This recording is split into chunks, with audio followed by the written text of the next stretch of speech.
So I've been reading back through sort of various comments on my videos lately, and I realized that for the amount of information we do understand about climate change, there are still many outdated ideas or beliefs that are simply not true, despite some of them being based on some level of truth.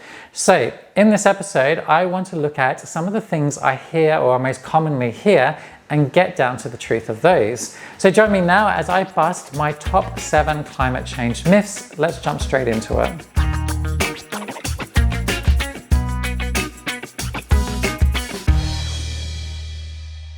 There is this common misconception that renewable energy is expensive, and the simple truth here is it was a decade ago. But times have moved on, and so is the need for us to update our understanding and our beliefs. Over the past 13 years or so, pricing for renewable energy has plummeted, becoming significantly cheaper than the likes of coal. In fact, these major price drops have led to solar and wind energy being two of the most economical methods of generating electricity. Just take a look here back to 2009. The price for electricity per kilowatt for onshore wind farms was a massive $359 US. Not as bad, solar was $135 and coal was at $111 per kilowatt. So certainly it's understandable why some people believed that renewables were expensive.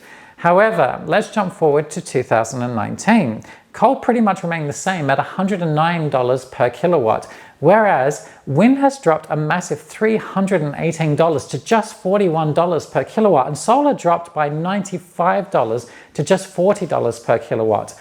And as technology is improving all the time, and as more solar and wind farms are growing, the trend is for a continuing price reduction. I just want to jump in with a quick side note here.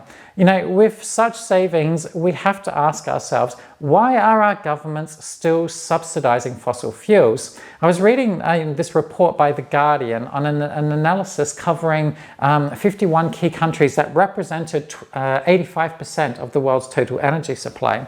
And it shows that subsidies that keep fossil fuel prices, artificially low, more than tripled from 2020 to 2021 to $531 billion. It's completely insane. I'm going to drop a link for the article in the description box below.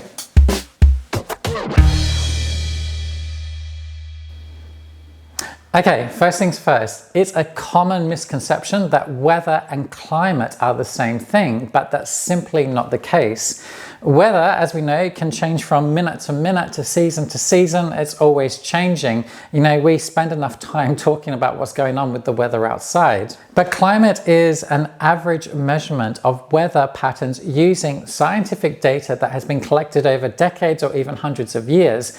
So when we're talking about climate change, in particular global warming, it's referring to a broad temperature shift across the entire planet over a long period of time. We therefore cannot just dismiss global warming over short periods of cold weather spells.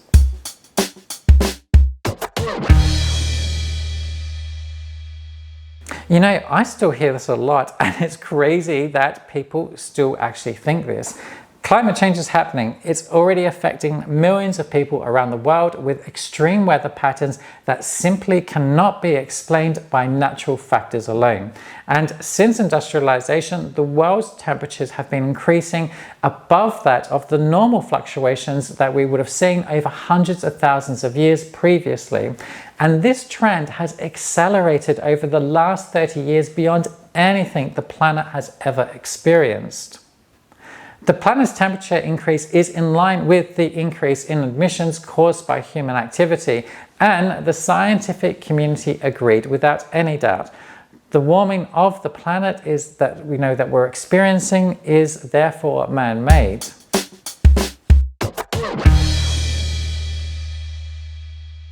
I hear this all the time, and there is something deep down inside of me that every time I hear someone say this, I think, yeah, well, it's no wonder we're doomed.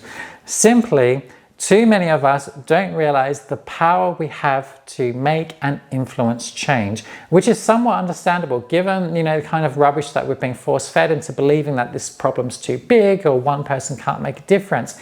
Yet it's also super strange because if we look at history, it shows us that when we come together collectively, we have all the power, and what we see as challenges today are no less challenging than what we've faced in the past. It's just different times and different circumstances. And even if we look at, recent years, the Me Too movement, collectively people all around the world stood up and, created, and influenced significant change. And think Black Lives Matter or the LGBTQ plus for equality. We can make things happen if we choose to do so. Now, it may be clear that we're running out of time, despite having been aware of the problem dating back for 50 years or so. And this does create pressure for some, and that can be paralyzing. But, we also have this incredible window of opportunity to implement policies and take action this decade to ensure that we avoid the worst effects of climate change.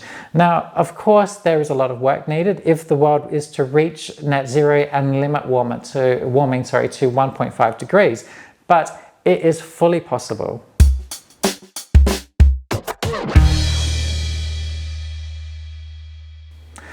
Okay, let's be really clear. The world's temperature is rising at a dramatic and unprecedented rate. And yes, the Earth's temperature has gone up and down over billions of years. But the scary truth is, the current rate of temperature rise is at least 10 times faster than what was seen before the world's last mass extinction about 56 million years ago. During that extinction, 95% of marine life and 70% of land species were wiped out. This rapid climate change means that since 1950, we have seen record high and low temperature events that are continually increasing year by year. And this is causing record numbers of extreme weather events, such as, what we're seeing on TV, the floods, the droughts, and the fires, which are becoming more frequent and more intense. In addition, we are literally watching global average temperature rising, we're recording the sea level rising, we're recording the warming of our oceans, we're seeing the shrinkage of ice sheets and retreating glaciers, and even there's a general decreased snow cover.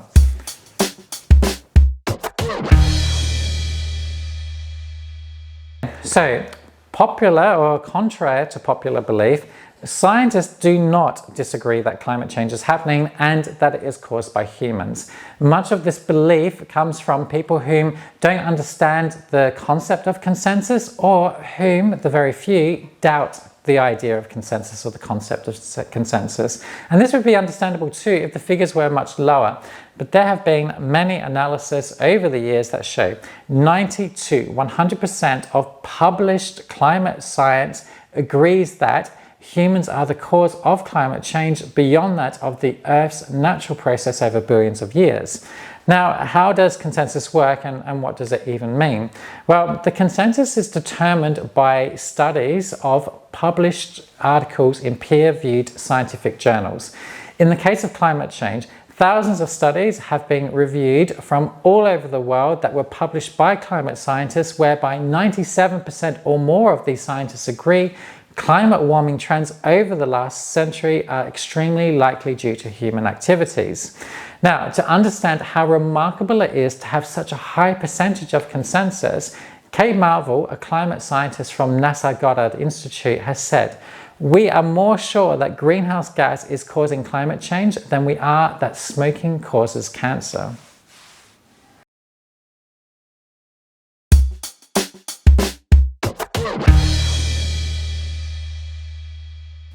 This is one of those tricky ones because it is correct, but it's completely incorrect, or it's used out of context or without understanding.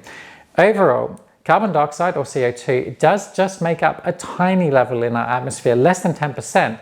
But that's only half the story. It's because of its ability to trap heat for many years, these tiny quantities have a huge presence. Now, what is not understood is that CO2 is the driver of many other greenhouse gases like water vapor, and water vapor is the dominant greenhouse gas in our atmosphere.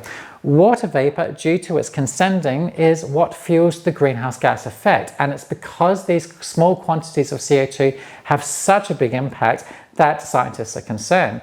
They are particularly worried that in the last just 150 years, CO2 levels have risen by 48% from 280 parts per million to 415 parts per million. Now, CO2 is considered to be the small fuse that kickstarts a huge, out of proportion chain reaction. So, as always, thanks for watching. Don't forget to leave your comments, and if you haven't done so already, then please do subscribe to the channel and click on that bell for future updates. And of course, if you enjoyed this video, then you might want to check out the video here. Thanks again. See you next time.